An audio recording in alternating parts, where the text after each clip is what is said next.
What is a perfectly imperfect car that you've owned in the past? It's a weird world we live in, because even if you have the cars that everybody likes, that everybody wants, if you have a 992 GT3, or you have a Ferrari 458, or a Bugatti Veyron, or whatever, people are still gonna hate you.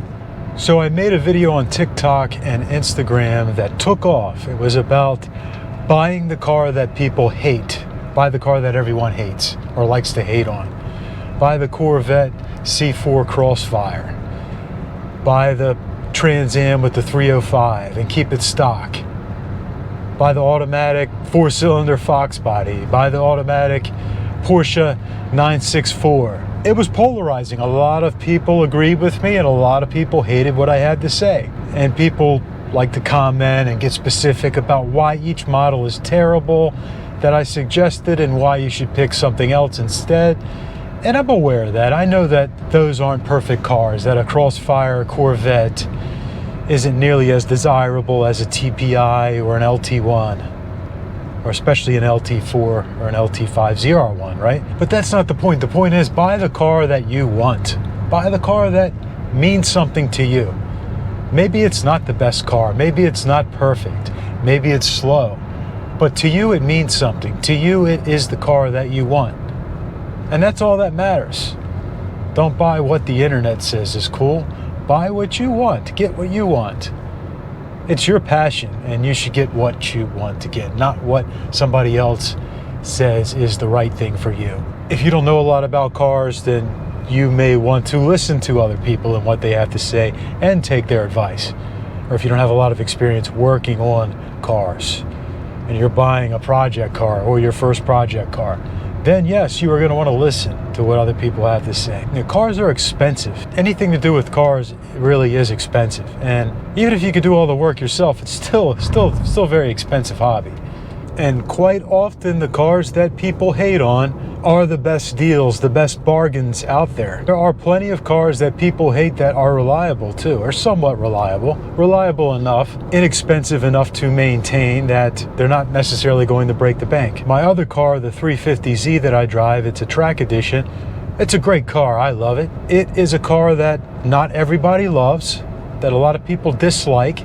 They think that it's inferior, that it's, you know, a cheaply built car, and it's a Nissan. And I mean, I get some of that, especially the way things have gone with Nissan in the last decade, the last 15 years or so. So I get some of that. But at the same time, they're inexpensive. And yes, it's getting harder to find nice examples, but they're relatively inexpensive. I mean, for a sports car, for a two-seater sports car that's rear-wheel drive, limited slip, fully independent rear suspension, 6-speed manual gearbox, naturally aspirated 6-cylinder. It's a good value. And being that it's a VQ35, there are parts everywhere. You know, it's a mass-produced engine. It's good and bad. Good because it's easy to find parts. It's good enough for me. It's fun. 300 horsepower, 3,300 pounds. Not that fast by today's standards, but a well-balanced chassis, good braking. It's a great back road car. It's a lot of fun for me. Decent mileage. It doesn't break the bank at all. Doesn't break the bank. Also, you got to get out there and drive a lot of cars, different types of cars, even cars that you may not necessarily like. Like if you're a Mustang guy or a Charger guy and you like big heavy cars, go drive a Miata. Seriously. Like, you're gonna laugh. Oh, it's small, it's tiny, it's a girl's car, it's a hairdresser's car. Get out and drive a Miata on the back roads. And tell me it isn't fun. Tell me it isn't fun being lightweight and nimble, and yeah, still, maybe so. Maybe you will still hate it. But the point is, there could be something out there that you were completely unaware of that you fall in love with that doesn't cost a lot of money. Having a car like a Miata is great because it's inexpensive, it's reliable, it's small, it's easy to park, it's cheap to insure. It does all those things well, and it holds its value well. If you like this video, please give me a follow. This channel is all about cars. We talk about all different types of cars on here. Supercars, muscle cars, hypercars, normal cars like this Honda Accord that I'm in. I have a complete video series on this 2004 Accord EX, as well as on my 350Z track edition, and we'll be doing other cars in the future, so stay tuned for that. Those of you that are following me, thanks for following me. I appreciate you, really do. If you're new here, leave me a comment below. Let me know what you're driving, what you're up to, and what your thoughts are. Definitely stay away from buying a car just for clout, for internet clout, even if you're a content creator. And yeah, I've thought about it. I've thought about, I need to go out and buy a certain car. I need to get my hands on a GT3 or whatever really cool car so I can make videos and get views. But that's already played out. That's already played out. And you know, you don't want to make a bad decision or a dumb decision. You want to drive a lot of different cars and buy the car that is right for you, the car that you want, the car that you're passionate about, the car that you fall in love with. That's my advice. It's a weird world we live in, because even if you have the cars that everybody likes, that everybody wants, if you have a 992 GT3 or you have a Ferrari 458 or a Bugatti Veyron or whatever, people are still going to hate you. They're going to hate you, maybe even more, maybe even more. So if they laugh at your C4 Crossfire Corvette, there's still going to be some jackass that laughs at you in the Bugatti Veyron, right? It's just the way you can never, you're not going to ever make everybody happy. Look through any random comment section on a viral video that's polarizing, that takes an opinion. No, everyone's going to disagree, or especially anything political. All of this noise and chatter, people whining and complaining about everything, never happy, never satisfied. And that is one thing good about the internet. It takes that filter away. People are more bold and confident to say what is on their mind that they wouldn't say to your face. We know that. So you get to see how bizarre people are and some of the crazy things that people say. I mean, some of my comment sections have been insane. Insane. No, don't buy that. That car's crap. You suck. This is garbage. You don't know what you're, you know, people just want to tear you down and bring you down. And then you go to their profile, you know, and it's some guy with, you know, no followers. And you go to their profile and, you know, they've got nothing up, no content. They're hiding behind an anonymous wall. And I get that. If you want to do that, hey, nothing wrong with being anonymous online. I totally get that. But if you're just doing it to attack people, bring other people down, that's not cool. You should show your face.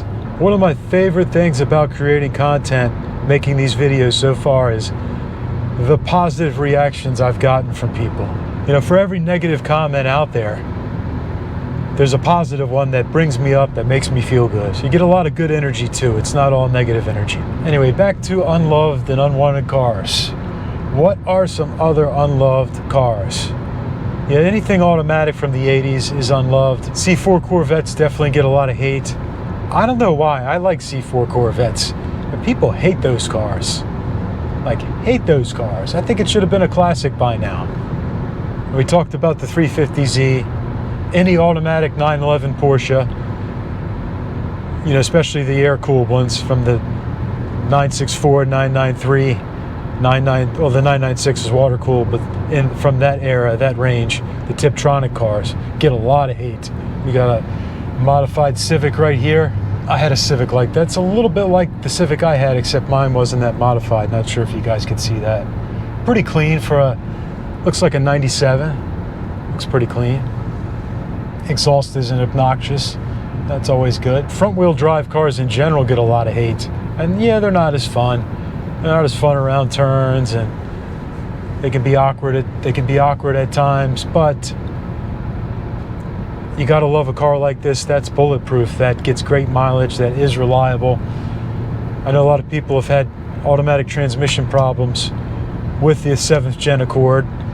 Fortunately, knock on fake wood, I've been lucky so far. And then, you know, I don't know how far I would go. Like, if a car is like trending with the hate, like the Cybertruck, then that's a little much. I'm referring mostly to classics that are unloved. Your classic cars, historic cars, you know, 80s cars, 90s cars that are unloved. And it's funny how time changes things. Like, if I see a Thunderbird from the 90s, one of the supercharged coupes, I'm like, that's clean. Like, I saw one of those a few months ago and I was like, wow, that's nice to see. And they used to be everywhere. Those Thunderbirds were everywhere 10, 15 years ago, right? But now to see a clean one's nice. There's something about cars that are perfectly imperfect, that have problems, that have flaws. And that's a big part That's a big part of the attraction. If not, we would all be in electric cars, you know, Teslas and microwaves that are kind of boring. There's just something fun about stuff that isn't too perfect. If it's too perfect, then it's boring. Even if it is super fast. What is a perfectly imperfect car that you've owned in the past? What was so perfect about it and what was so imperfect about it? Thanks for watching, guys. Please like and subscribe, hit that notification bell, and I will see you next time.